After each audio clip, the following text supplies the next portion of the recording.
सबको मेरा राम राम। आज के इस संविधान बचाओ सभा के अंदर हमारे बीच में उपस्थित है हमारे मुख्य अतिथि के रूप में किसान नेता हमारे प्रदेश कांग्रेस के अध्यक्ष गोविंद सिंह जी डोटासरा साहब, विधानसभा के अंदर नेता प्रतिपक्ष श्री टीकाराम जी जूली साहब, राजस्थान के दिल्ली एआईसीसी के हमारे सह प्रभारी। किसान बचाओ रैली को मैं संबोधित करूं उससे पहले यहाँ पर तपती धोरों की धरती चूरू की जमीन पर मेरे सामने बैठे तमाम कांग्रेस जन, मैं अपनी बात एक प्रसंग से शुरू करूंगी।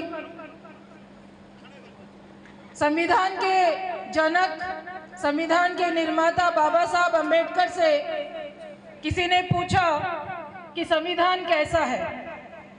बाबा साहब ने कहा कि संविधान की सफलता और उसकी अच्छाई इस बात पर निर्भर करती है कि वो संविधान कैसे लोगों के हाथों से चलता है।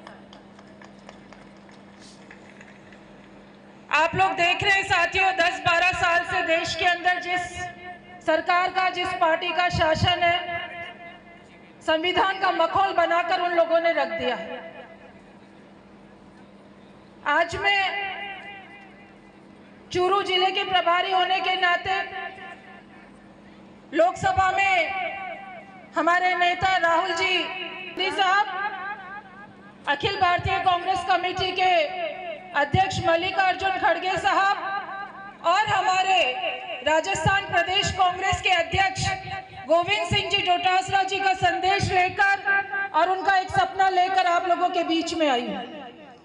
आप लोगों से निवेदन करना चाहती हूं कि राहुल गांधी जी संविधान बचाओ की लड़ाई लड़ रहे हैं और संविधान के अंदर बात करी गई है सामाजिक न्याय की, आर्थिक न्याय की और राजनीतिक न्याय की। साथियों, जब राहुल गांधी जी बात करते हैं सामाजिक न्याय की तो आपने देखा होगा उन्होंने जातीय जनगणना पर जोर दिया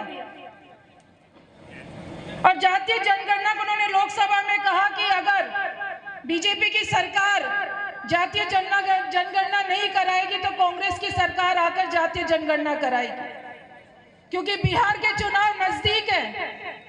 इसलिए उन लोगों को घोषणा करनी पड़ी विपक्ष के दबाव के अंदर राहुल जी की यात्राओं से कि हम भी जातीय जनगणना करवाएंगे। लेकिन राहुल जी ये चाहते हैं कि जातीय जनगणना कितने समय में हो जाए ये बताने की जरूरत है।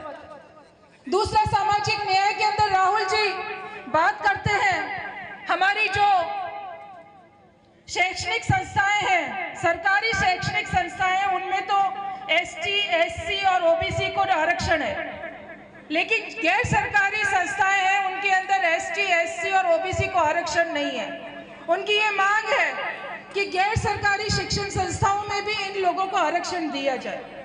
सामाजिक न्याय के अंदर तीसरी बात वो करते हैं कि 50% जो आरक्षण की सीमा है उसको बंद की जाए, उसको खत्म की जाए और उसके लिए सर्वोच्च न्यायालय के अंदर सरकार को जाना चाहिए, क्योंकि जमाना बदल गया है, परिस्थितियां बदल गई हैं, समाज का रहन सहन बदल गया है। इसलिए 50% की जो सीमा लगा रखी है आरक्षण के अंदर उसको खत्म करने की जरूरत है। साथियों, जब राहुल जी आर्थिक न्याय की बात करते हैं तो आर्थिक न्याय के अंदर वो कहते हैं कि आर्थिक न्याय तब तक संभव नहीं है जब तक हम हमारे किसानों को उनके पैरों पर खड़ा नहीं करेंगे।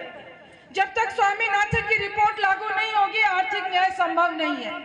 किसानों को एमएसपी का पूरा दाम, जब उसके एमएसपी हम लोग घोषित करते हैं किसानों को मिलेंगे, तब तक आर्थिक न्याय नहीं मिल सकता है। साथियों,